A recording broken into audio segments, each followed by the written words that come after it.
Good afternoon. This is my announcement video for Thursday, May 21. And good news, Sunday we're going to open up for in-person worship again. We're going to follow a pretty strict social distancing routine, but I'm really hoping to see as many of you as you can come. We've got the pews marked out. You'll be seated in a way that we will keep everyone appropriately separated. But we're hoping as many will come. We'll have services, as always, at 8:30 and 11. And the 8:30 service will continue to be streamed for maybe forever, but at least for a long time, since so many are appreciating that. I put on my mask here. We're recommending masks. The governor recommends masks. It's not requiring masks. I will be wearing one at the time of communion. So when you come forward for communion, you will be able, myself and the elder, Tom Michaelis, I think it is, will have masks on as we distribute the Lord's Supper. The Lord's Supper will be done a little differently. You'll come up to where the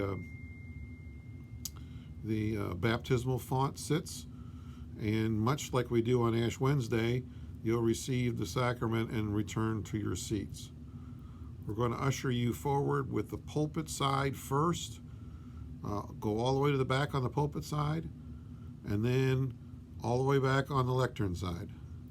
So it's going to be a little bit clunky, but we think it'll work and keep everybody appropriately separated.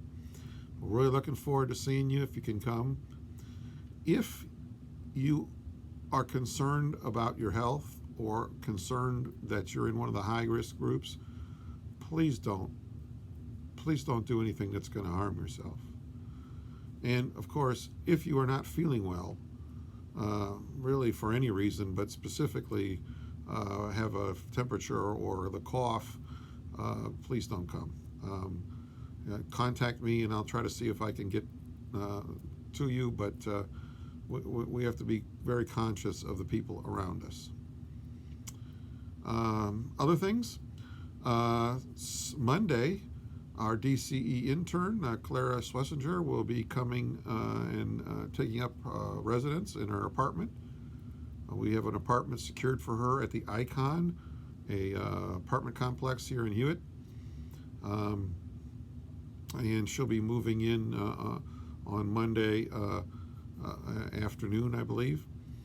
Her family's going to come help do that. As part of that, we decided to do a couple of things. First of all, something called a pounding. You may have heard about this. That's where we're just gathering various items to give to her to stock her house with some basic cleaning, food,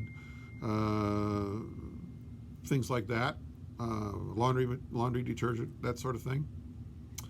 And if you were planning on bringing that, Sunday's kind of the last day I can do it without her ever knowing who it came from. Of course, we could do it later. But Sunday afternoon, we'll take it over and put it into her apartment.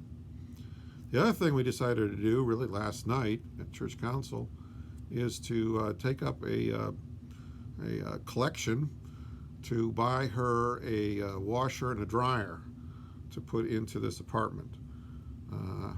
I went out today and bought them. They're not a matching set. They're nice, but they're cheaper. But we are going to ask you if you'd like to help contribute cash money to do this. It's kind of off budget, just people who might want to help. It's a little over $900 these days, including installing it. It's on the third floor, and I really am not up to carrying things to the third floor anymore. So we hope to have that installed today or early tomorrow for her when she gets here on Monday. Other announcements, we will stream on Sunday at 8:30, so if that's your preferred method right now, continue to do that. And we'll have drive-through communion from 9:45 until 10:45. So for 1 hour only, we'll have drive-through communion. My schedule then would be conduct the first service, go outside, conduct drive-through communion, have a few minutes to come back inside, and conduct the 11 o'clock service. So for the time being, we're going to do that. Everything is negotiable right now, and if you don't like something, or you have a better idea, especially if you have a better idea, please let me know or one of the elders. And at this time, I'd like to thank two groups who've been really helpful in this time, one of which is the Board of Elders. They've spent many hours trying to figure out how we can continue to conduct worship and how we can get this church set up to have in-person worship. I want to thank them. Also want to thank our technical people, Randy Failer, Ann Riggleman, and Danielle Hayes for running the weekly the weekly Facebook streaming, and also Marilyn Mirage. Marilyn has been very helpful to me in getting the website going. If you haven't gone to our website recently, you'll find out that it's set up better for a phone. It's clearer on the phone than it has been ever before. And very soon we're going to have our own app where you'll be able to push a button and go straight there. So I want to thank Marilyn for her hard work. With that, I'll sign off.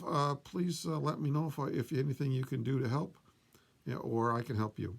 The Lord be with you.